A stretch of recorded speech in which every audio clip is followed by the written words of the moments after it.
Барлықтарыңызға сәлем. Бүгін біз сіздермен үй жағдайында көп ингредиенттерді қажет етпейтін, өте жылдам дайындалатын, әрі өте дәмді болып шығатын ерекше булочкалар дайындайтын боламыз. Менің каналыма тіркеліп, видео ұнаса соңына дейін қарап, лайк басуды ұмытпаңыз.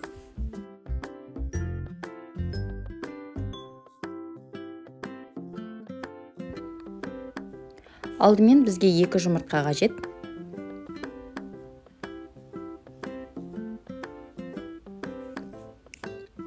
Одан кейін қант саламыз және шым-шым тұз салып, барлығын жақсылап венчикпен араластыратын боламыз. Одан кейін бөлме температурасында тұрған сары майды қосамыз.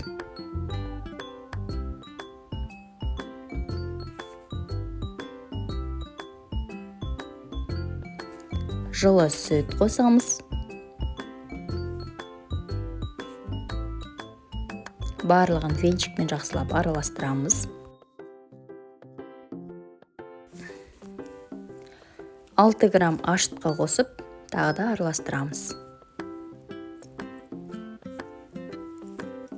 Ашытқыны салғаннан кейін табақтың бетін жауып 15-20 минутқа қалдырамыз. 15-20 минуттан кейін табақтың бетін ашсақ, ашытқымыз сәл-пәл көтеріледі. Одан кейін 500 граммдай ұнды, 2 ас қасық крахмалды салып, барлығын араластырып, қамыр илейтін боламыз. Қамыр бізде өте қатты болмауы керек, қолға жабыспайтындай жұп-жұмсақ қамыр илейміз. Бізде осындай жұп-жұмсақ қамыр пайда болды. Оны 1,5-2 сағаттай уақытқа қалдырамыз. 1,5 сағаттан кейін қамырымыз сәл-пәл осылай көтеріледі. Нан тақтайымызға ұн сеуіп, қамырды дәл видеодағыдай жаятын боламыз.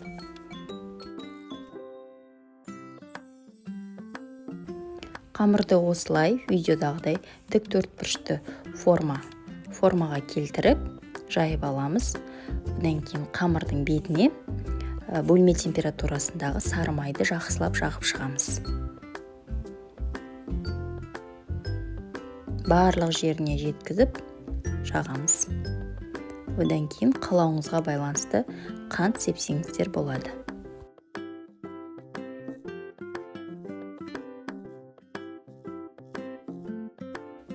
Қант сепкеннен соң видеода көрсетілгендей етіп қамырды орайтын боламыз. Жақсылап бұрыш-бұрышының барлығының формасын келтіріп аламыз.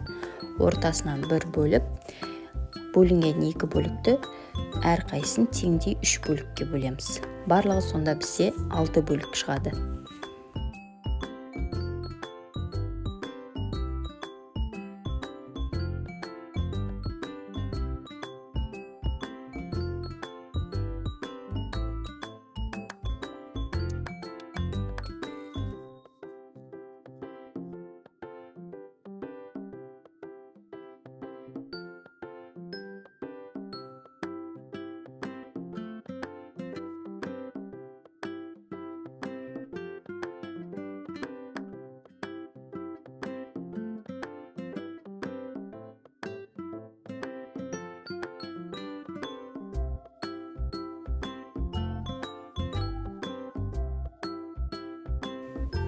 Мінекей осылай өрілген булочкаларымызды дайындап формамызға салып алдық.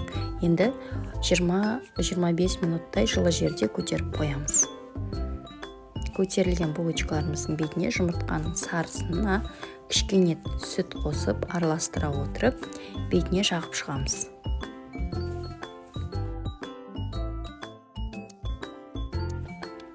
Булочканы қызып тұрған пеште 180 градуста 25-30 минуттай немесе қызарғанша пісіріп алатын боламыз.